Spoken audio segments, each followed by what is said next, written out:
Olá para todos, eu sou o professor Gustavo e vocês estão no Projeto Estudando. Sejam todos muito bem-vindos. Hoje eu vou falar sobre a relação da história com o Tarzan. Tarzan dos desenhos, dos filmes, das revistas em quadrinhos, de tantos e tantos produtos da cultura pop. Roda a vinheta.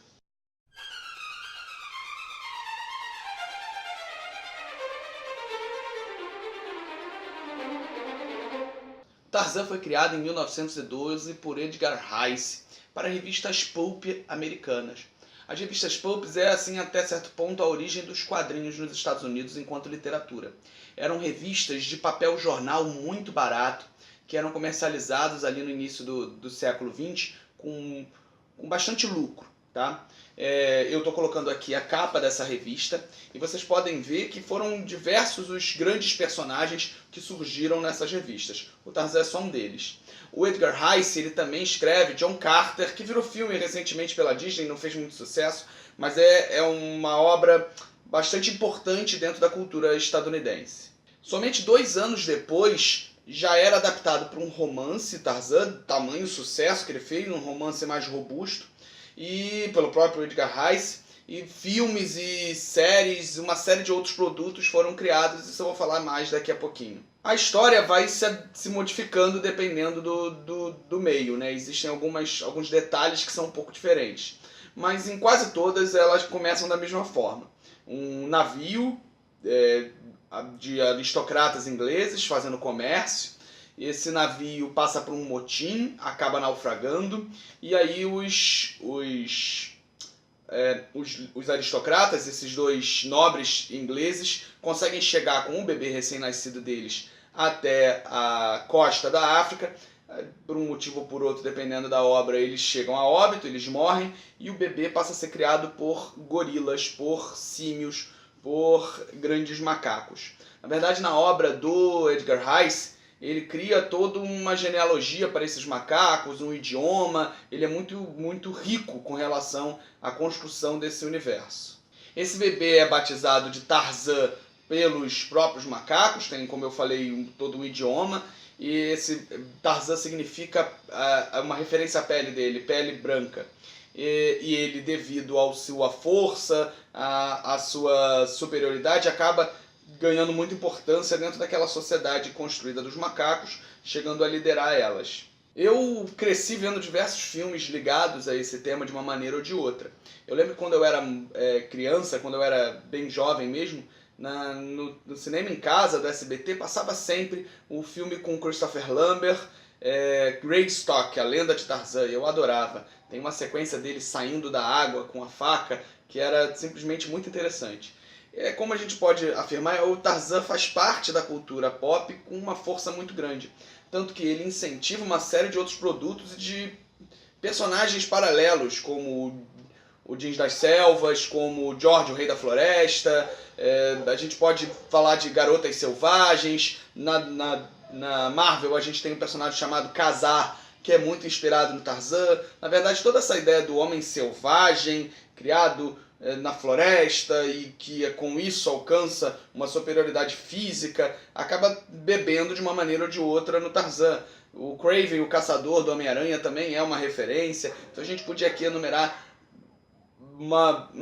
sem número de grandes personagens para poder mostrar o peso e a força do Tarzan dentro da cultura pop.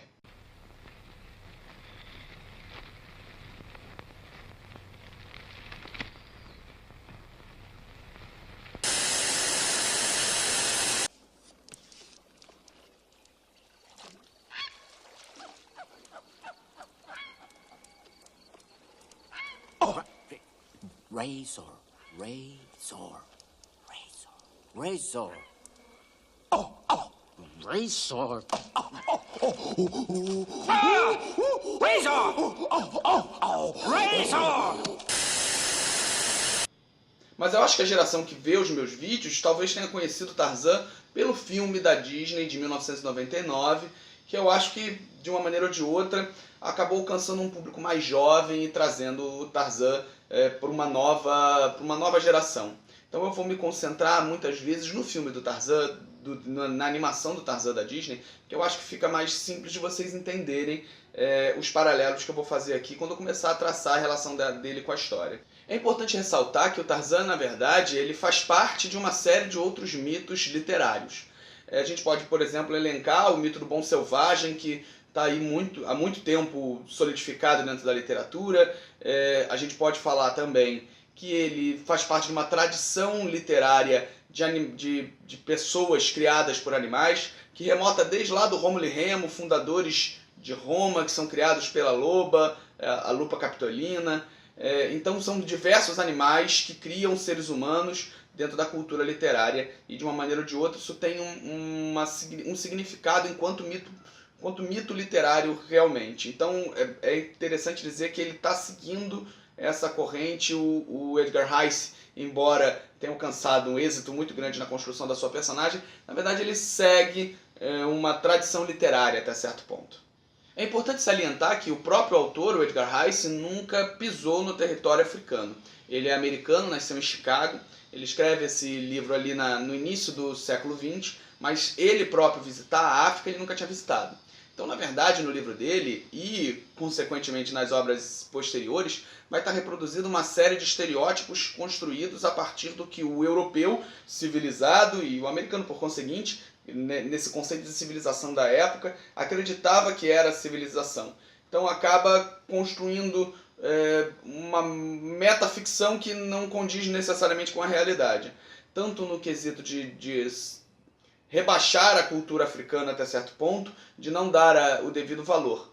Um paralelo que a gente pode fazer aqui, óbvio, é na ideia de superioridade do Tarzan. O Tarzan ele é o homem branco típico, que, embora criado pelos animais, logo sobrepuja todos eles e se torna o líder daquela localidade.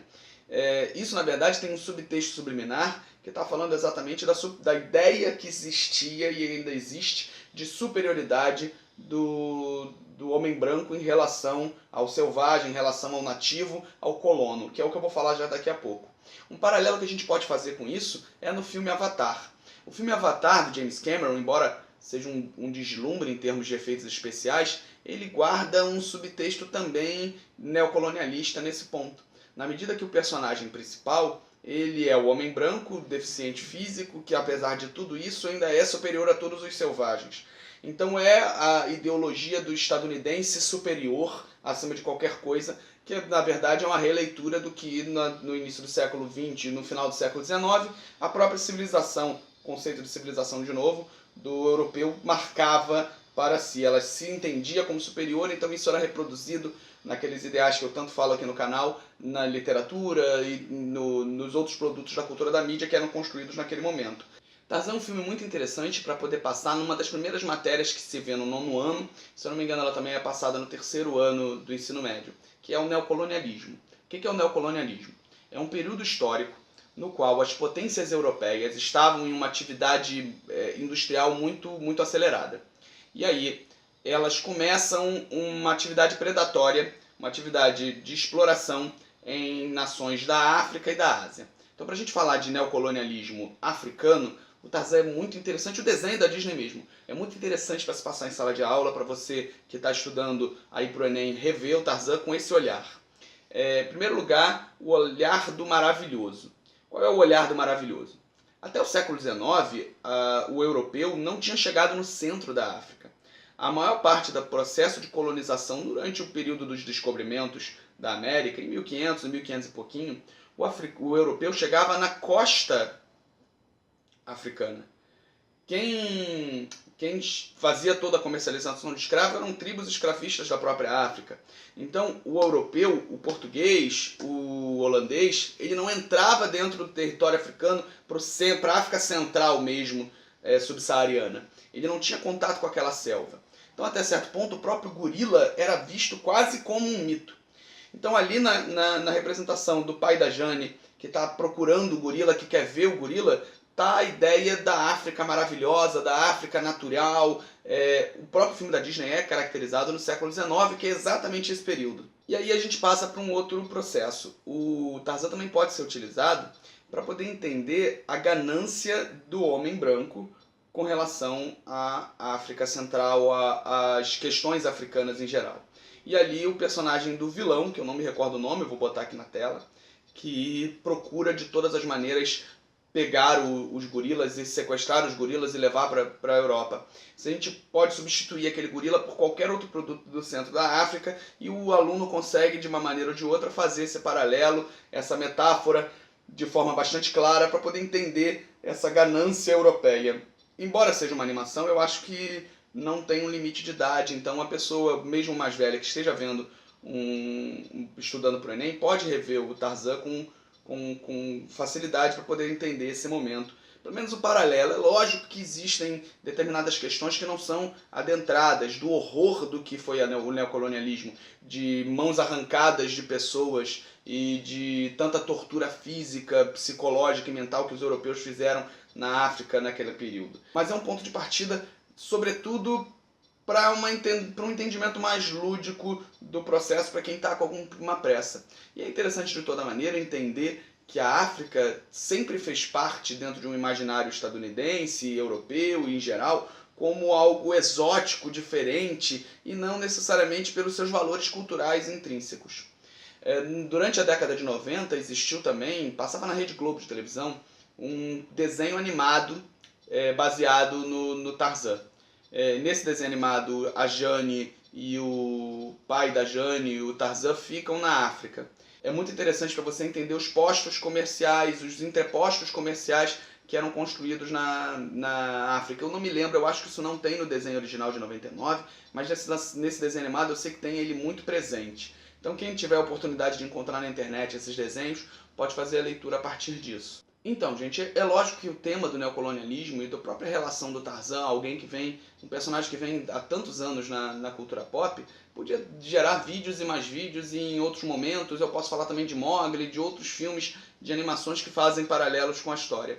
Se você gostou, comenta aqui embaixo, me fala, curte, compartilha, me sugestiona novos vídeos, novas possibilidades para a gente poder trazer aqui.